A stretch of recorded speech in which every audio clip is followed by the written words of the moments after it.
Assalamualaikum warahmatullahi wabarakatuh. Bismillahirrahmanirrahim. Innal hamdalillah wassalatu wassalamu ala Rasulillah wa ala alihi wa ashabihi wa man tabi'a huda wa ba'd. Pemirsa sahabat As-Nabil TV rahimakumullah. Alhamdulillah kita dipertemukan oleh Allah Subhanahu wa taala pada majlis pembelajaran kita. Mudah-mudahan apa yang kita pelajari nantinya selalu mendatangkan manfaat, dan dimanapun pemirsa berada, mari kita saling mendoakan. Mudah-mudahan Allah selalu memberikan kesehatan, keafiatan kepada kita semua. Apa yang kita lakukan dimudahkan oleh Allah Subhanahu wa taala. Yang kita cita-citakan, kita hajatkan, semuanya dikabulkan oleh Allah Subhanahu wa taala. Amin ya rabbal alamin. Pemirsa sahabat As-Nabil TV rahimakumullah. Insyaallah kita akan melanjutkan kembali pembacaan kitab Ayyuhal Walad, masih di halaman 16 pada baris ke-7 dari bawah. Qala al-musannifu rahimahullahu ta'ala wa nafa'ana bi'ulumihi wa bi'ulumi masyaikhihi wa talamidhihi wa bi'ulumikum fid dharain amin. Qala ayyuhal waladu, wahai anakku yang tercinta, billahi intasir taral ajaiba fi kulli manzilin. Demi Allah, kata beliau, seandainya engkau terus berjalan di jalan Allah Subhanahu wa taala, niscaya engkau akan melihat hal-hal yang ajaib, hal-hal yang luar biasa, fi kulli manzilin, pada setiap tempat.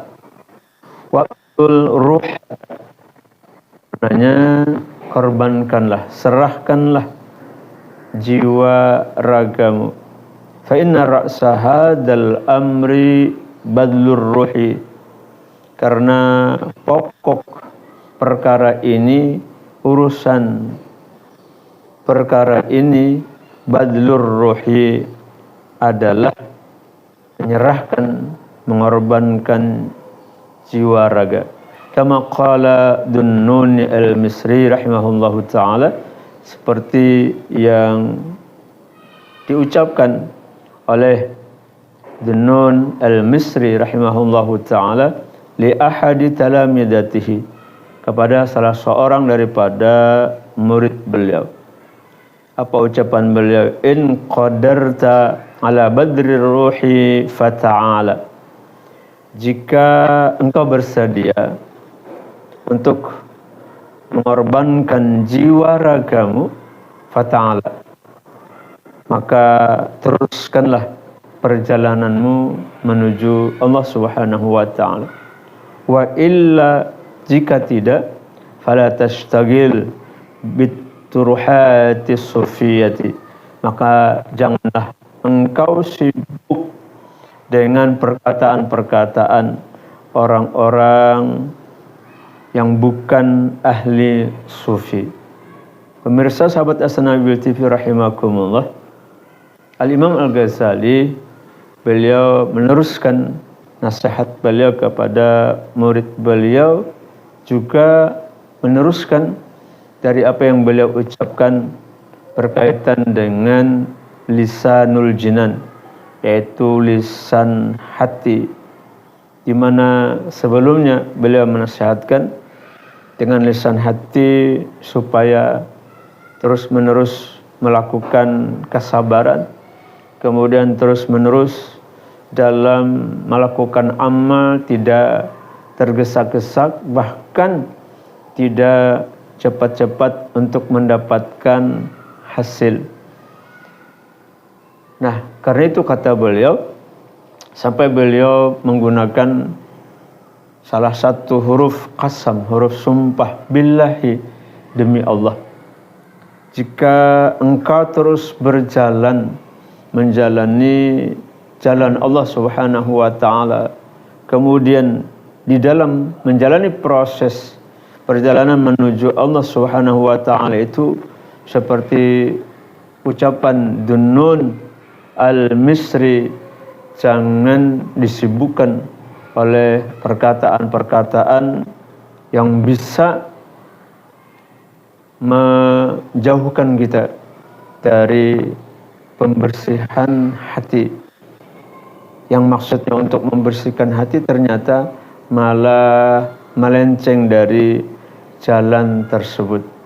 Nah, karena itu beliau menekankan pada masalah ini dengan terus-menerus untuk beramal sekuat tenaga, sepenuh jiwa raga, lebih-lebih dalam istiqamah mempertahankan amal yang dilakukan.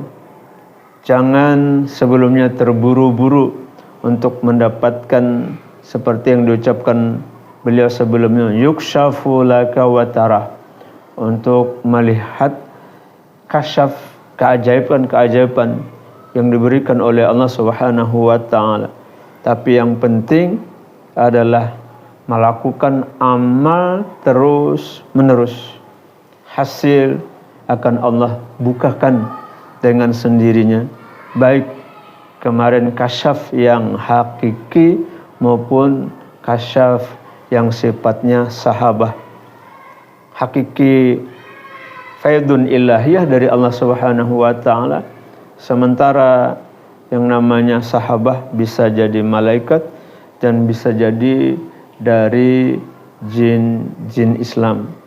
Karena itu dalam berzikir kepada Allah Subhanahu wa taala mesti zikir yang tanpa batas, zikir rukuf, atau juga bisa jadi zikir zamani yang menggunakan waktu sejam 2 jam, atau zikir adadi yang memerlukan bilangan berapanya.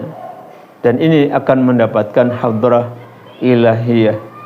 Kemudian juga terus-menerus untuk berhadir pada hadrah nabawiyah dengan menghubungkan batin kepada Rasul sallallahu alaihi wasallam dengan salawat demi salawat. Dengan begitu insya Allah memberikan istiqamah dalam amal kita di jalan Allah, dan Allah akan memberikan hasil yang akan diberikan oleh Allah Subhanahu wa taala tanpa kita mengharapkan itu saja, tetapi semuanya adalah pemberian dari Allah Subhanahu wa taala. Barangkali itu yang bisa kita baca, kita terjemahkan, dan sedikit ada pemahaman yang tentu dari pemirsa lebih jelas, lebih banyak lagi keterangan-keterangannya daripada masyayikh, guru-guru kita semuanya. Mudah-mudahan sekali lagi ada manfaatnya. Wassalamualaikum warahmatullahi wabarakatuh.